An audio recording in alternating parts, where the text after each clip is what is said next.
You're here with CaliberTV. We're on the 2015 Mayhem Fest. I have with me Jeremy from The Devil Wears Prada. How are you doing today, sir? I'm wonderful. I did not just wake up an hour ago. I've been up for hours and doing things. Hey, man.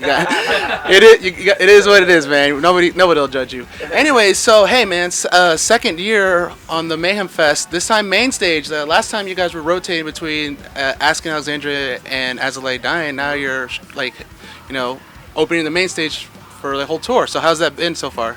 It's awesome. Already knew it was going to be awesome, but I had no idea that the Slayer, King Diamond, and Hell Yeah crews were going to be so cool. Those guys are vets, and they have taught us so much. They're super awesome guys, and even 10 years later, you still learn new stuff every day. So it's super awesome. Now, do you listen to King Diamond or Slayer? While growing up? Slayer, yeah, massively huge Slayer fan growing up. Which album was your favorite? Oh, Rain and Blood. Yes. I'm that way with everything. I like the most popular things. No, I tell everybody, I'm saying it's the most 30. I think it's 33 minutes. Someone will probably correct me, but it's the most intense 33 minutes you'll ever go through. Mike and I used to actually have a cassette tape of Rain and Blood that we would listen to driving around. It was great. Oh man, so like you were saying, 10 years ago. So it's actually this year marks the 10-year anniversary of the band. So can you just to turn the wheel back? Do you remember exactly where the band was in terms of songs or just in general? Yeah, this is really funny. So I went and I found Andy and I went to the same high school. We all grew up in the same area. And I found the band on MySpace or whatever, both of us did, and we saw they needed a guitar player and a bass player. And I didn't even know how to play metal guitar, but I was like, okay, I'll go try out. You should try out with me. He didn't want to. He got scared. And then, so I went and tried out, had a few practices. They had already been practicing and running through stuff. They were supposed to have the first show. I was like, I'm already going to a homecoming dance that night. So I didn't play the first show. I went to the second one and then played in the third one. Andy joined by the fifth one. So at this point, I don't even think they had written a song yet in August. I think it was September, October they started doing stuff. So, and we only had 5 songs when I joined. We wrote everything, Dogs and all that kind of stuff after. Hey John, HTML, all that kind of stuff. They have the ones that everyone forgot about from Dear Love. Oh man! So going back now, fast forwarding to the future, you guys are a month away from releasing the Space EP. Can you tell me a little bit about that? Yeah, we're pumped. It's I'm looking at your tripod. It kind of reminds me of a shuttle kind of thing or something. But no, we're pumped. It's this was also 5 years for the Zombie EP, so we knew that we'd be coming back and doing another EP again. It was just too well received not to. I think we for a while thought we would do a Zombie follow-up, but now it's just been so used up and everything that we thought we'd do something totally new. So. Now, can you tell me a little bit about the concept and why you guys chose to go in the route of the theme of space? I think that it's funny because Mike is really not even that big of a sci-fi guy. He likes maybe the Ridley Scott stuff, the Alien and Prometheus and stuff like that, but he's not normally into the Star Wars, Star Trek kind of sci-fi space stuff. But I guess it's probably just the vast amount of stories that exist out there, the galaxies, planets. There's just so many themes, and the longer the band goes on, the more that's his passion, writing, and so he takes that very seriously, especially these days, and loves to write into themes and give me a theme and I'll write a story or write a concept or something around it. So space just gives him a lot of opportunity to do that. In your opinion, what are your favorite concept albums? Dude, I don't even know. I usually don't even like concept albums all that much. I guess Sgt. Pepper maybe because I love the Beatles, but I normally don't even like them, and now we're doing one. So it's the most beloved. What would you say is your favorite? The Coheed and Cambria albums have always been my favorite. That's true. Yeah. I'm trying to think of what other concept.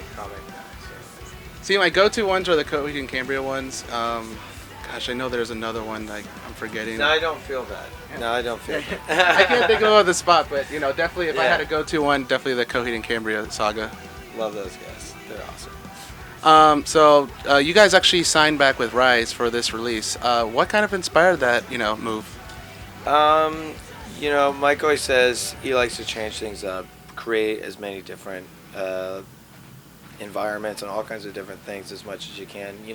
With Roadrunner, we love the team. We love all the guys over there. They were super awesome and really good to us. It just kind of made sense, I guess. I don't know.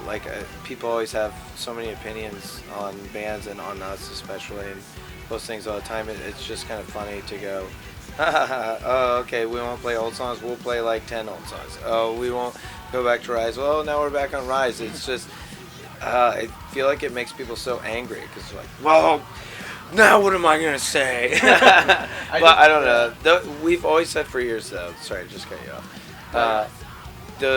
The guys at Rise are super awesome. They really care about music. They really care about helping bands do things without just trying to leech every dime that they can out of them, and that's awesome, especially for a band like us that's very indulgent, likes to do what we want. They're cool with that, so it's cool. You guys are playing. You guys are playing Supernova on this tour, correct? Yep. Is there any other songs that you guys are playing off the EP that on the set? Not on the tour. We did just wrap up a music video. I think we tweeted a picture of it, so it'll be fine if I talk about it. But for one of the songs, I won't tell you which song then, just in case. But so we're gonna try and do a whole bunch more of that. We didn't do that at all with Zombie, and that's always been a regret. So I think we'll do more videos with this one, and I think it would probably be a strong possibility too of us to do something like we did with Zombie, where we just play through the EP in the middle of a set or something coming up, because it's so much easier when you only have like 5 songs to play instead of like, should we play our 13 song album? Like, what about the duds? So, I could totally understand that. But going back again to Coheed, I remember watching like the documentary they made about the time in rehearsal leading up to it, and they look like it took like a huge toll on them. So yeah, man, it's like there's so many songs. People forget that we write an album and then it's done, it's over. Now we just pick the songs that we play live, and then we play those every day. Like Zombie EP, 5 years later, there's certain songs that we've played every day of our career since then, and certain other ones that we never play. So when we go into like Survivor and stuff like that, it's like, man, I gotta relearn this, and I wrote it. It's that weird thing. I don't remember which band it was. I want to say it was a huge band, but they like looked up their the tabs for the songs online, and it turned out to be all wrong. Oh yeah, we all tabs are always wrong. I remember learning songs as a kid. Then now I look back, I'm like, what were you? No, that's not the right song. Awesome. Well, looking forward to the future. Is there anything you're gonna do to like celebrate, the 10-year anniversary of the band? Yeah, we have that. That's gonna be announced very soon. Something cool, and then we're just wrapping up some tour stuff for this fall. That's gonna be announced soon. So keep your eyes open. All right. Well, was there anything else that you'd like to add? No, just appreciate that 10 years later, people still care what we do, and thanks for letting us make albums and play shows. Awesome. Jeremy from the Devil Wears Prada. Space EP is coming out soon through Rise Records. Richard from CaliberTV, and we'll see you later.